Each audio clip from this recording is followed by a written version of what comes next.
Okay, so let's make some tote bags. I buy these huge napkins at a thrift store.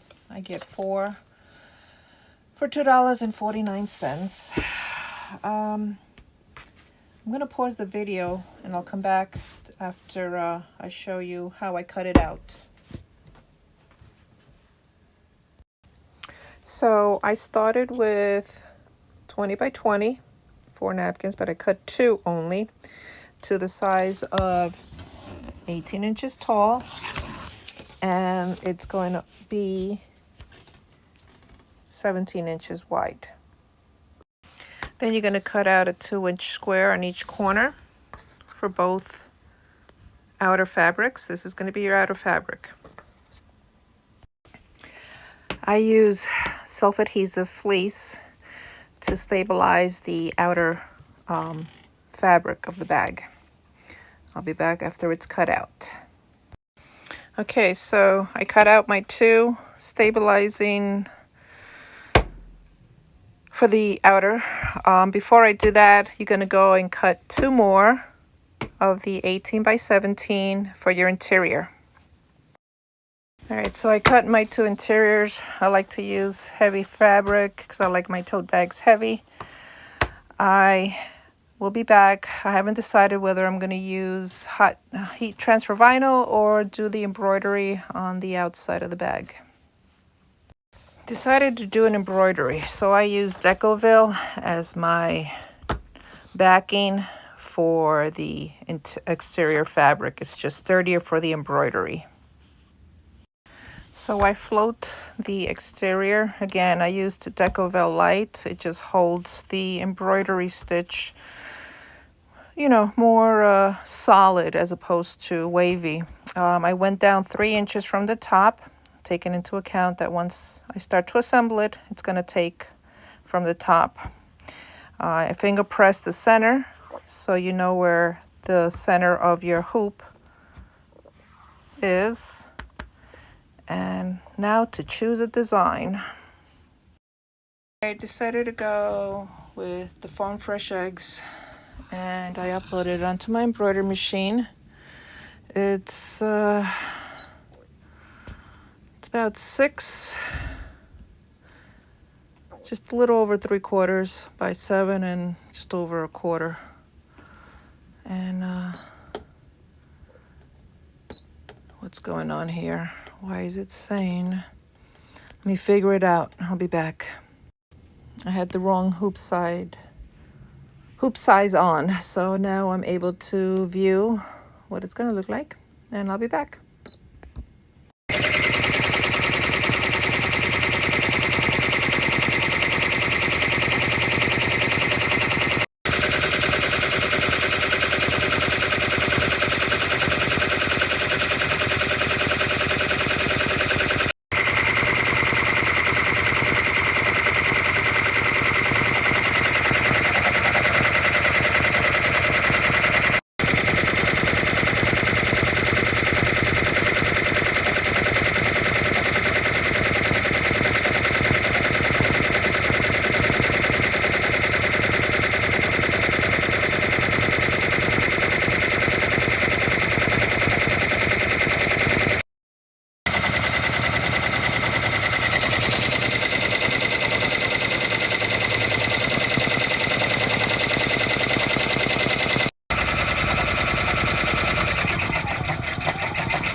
So here's the finished product. As you saw on the screen, it was over 14,300 stitches and about 25 minutes with 2 bobbins. I'm going to cut the excess thread and I'll be back. And this is what the back looks like. Like I said, the Decoville Light makes it smooth out better than the others, I feel. And I found out by chance. I ran out of my regular stabilizer and I had some of the Decovil and I said, why not? Let me try. Been using it since. Just cut around it. Make sure you don't cut your fabric. I've done that in the past. Pissed me off. All right, what you're going to do is you're going to sew the exterior. And you're going to use 3/8 of an inch down the sides and the bottom. I'll be back. You sewed both sides and the bottom. And now you're going to sew the openings on both sides. Okay, just like that. And you're going to do the same with your interior fabric. You're going to sew the sides, the bottom, and then you're going to end up sewing. But with the interior, you're going to do a 1/2 inch seam allowance, which is 1/8 of an inch bigger than the 3/8, because you don't want your interior to sag. You want it nice and boxed in. Okay? So the bottoms should look like this on both. And I'm sorry, I forgot to mention that one side, leave a good, I don't know, 6 inches opening, because that's how you're going to turn your bag around. Okay? I'll be back to show you how to assemble it. Geez, I'm forgetting everything. We're going to make the handles. I like to use this type of strap. It's nylon webbing, I believe. And I cut 2 straps of 32 inches. And they're going to be sewn on here. I'll be back to show you. All right, so I like to go in about 5, leave around 4 inches and put it in, pin it down, 4 inches and pin it down. Do that for both sides. Once you have your handles on, you're going to insert the exterior into your interior fabric. And you're going to pin across the top and you're going to sew down a good 1/2 inch all the way around. So I like to sew twice around just for security. You got your pins there still. So what you want to do is you want to reach in and pull out the pins carefully. All right. And at that point, you're also going to pull out the exterior. And I'll be back with that. Hey girls, I missed one step. You have to sew on, or if you have the adhesive fleece or the iron-on fleece, whatever stabilizer you want to use, I particularly like this. Comes in rolls. You're going to sew on or iron on for both sides. Be back. Okay, put on my stabilizer, put the exterior inside, inside the interior. And you're going to sew a 1/2 seam around the whole thing. I do it twice just for strength. I'll be back.